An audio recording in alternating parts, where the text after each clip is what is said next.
and welcome to the Sarah Jossel Show. Today I am giving you 9 of the best pieces of skincare advice I have ever been given in my time in the beauty industry. One of the main reasons I started working in the beauty industry is because of my own skin journey. It's been a long, quite treacherous journey, dealing with acne, dealing with pigmentation, etc. And I'm finally at a place where I can say, I am happy with my skin. Over the years, I have been lucky enough to interview some of the biggest names about their beauty routines. I mean, I will never forget Celine Dion's face when I asked her if she has Botox.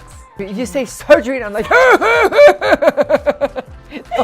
Then there was Rylan Clark, the TV presenter. Obviously that was always gonna be fun, but his enthusiasm for skincare was like nothing I'd ever seen. It was more is more, it was 20-step skincare regimes. We had the best time chatting skincare. I have got quite sensitive skin, so fragrance and alcohol don't really gel with my skin.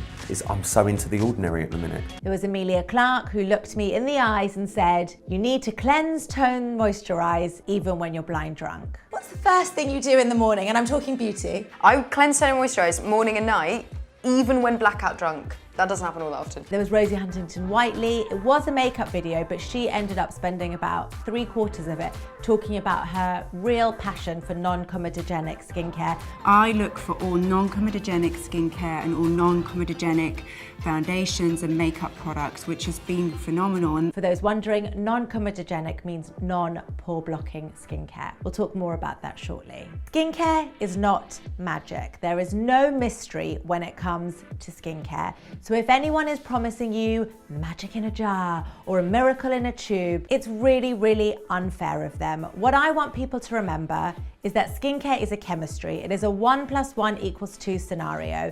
There is a reason why your skin is reacting the way that it is reacting. So cut out the guesswork and use the exact ingredients that your skin needs. Number 2, this is a real pet peeve of mine, and while I love the beauty industry, this is something that really bothers me. There is no cream in the world that can give you Botox-like results. There is no such thing as Botox in a bottle. There is no Botox that can do what skincare does, and there is no skincare that can do what Botox does. They need to go hand in hand. I'm being very serious and strict about that one. There comes a time where prescription skincare may be your best option. And what I mean here is I see a lot of people spending years trying every single product, ingredient that there is on the market. They are listening to so much noise on the outside world.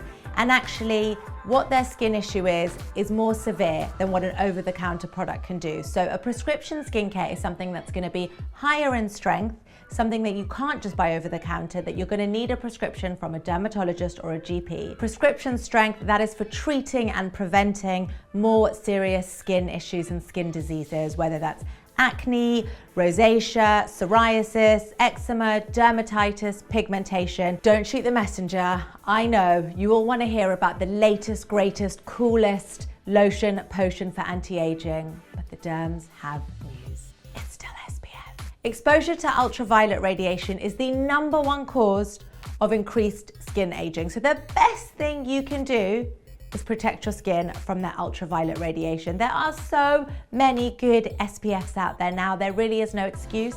And one more thing, no cutting corners, not a little dab here and a dab there. It's the 2-finger rule. So just pop your SPF along 1 finger, along 2 fingers, and apply.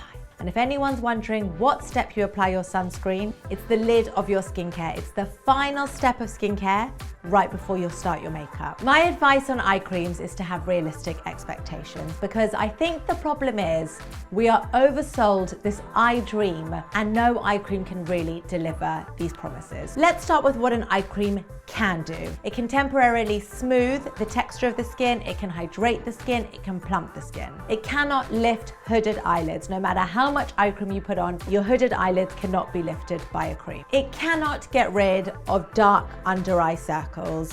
You will need to use makeup for that. It's also not going to be able to magically smooth out crow's feet, because what did I say? There's no magic in skincare. Very, very passionate about this because I go on and on and on about the skincare ingredient and no one seems to pick up on it. So the word is azelaic acid. It is the Beyonce of the skincare world. I've written about it so many times. I've talked about it on TV. I've talked about it on my Instagram. I can't tell you how this ingredient can totally change your skin. Azelaic acid is incredible for hyperpigmentation, for redness, for rosacea, for inflammation. It really does have superpowers, and in terms of when to include it in your skincare regime, I would do my cleanser in the morning, my azelaic acid, my moisturizer, my SPF. So it's my treat step that's going to do really, really great things for my uneven skin tone, which is something that I've got.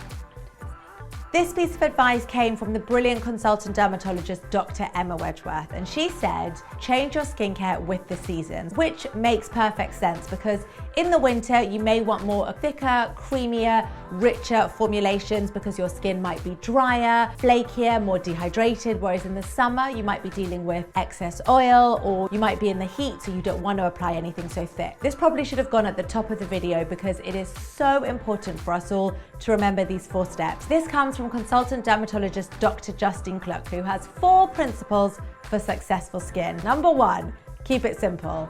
Number 2, keep it targeted. Number 3, keep it consistent. And number 4, keep it sustainable. And just to say that yes, sustainable packaging is really, really important, but actually what Dr. Justine Kluck is talking about there is what are you most likely going to be able to keep up? What is a sustainable skincare regime that you will follow day in and day out? One of the reasons I love skincare more than ever is because some of the most affordable brands, The Ordinary, Inky List, Bioma, L'Oreal Paris, Olay, I mean, I could keep going. All of these brands have efficacious, hardworking, excellent formulations that you don't need to spend a fortune anymore on your skincare to have good skin. The person who said it best to me was the esthetician Deja Ayodele, and don't mind me, I'm just gonna read out exactly what she says.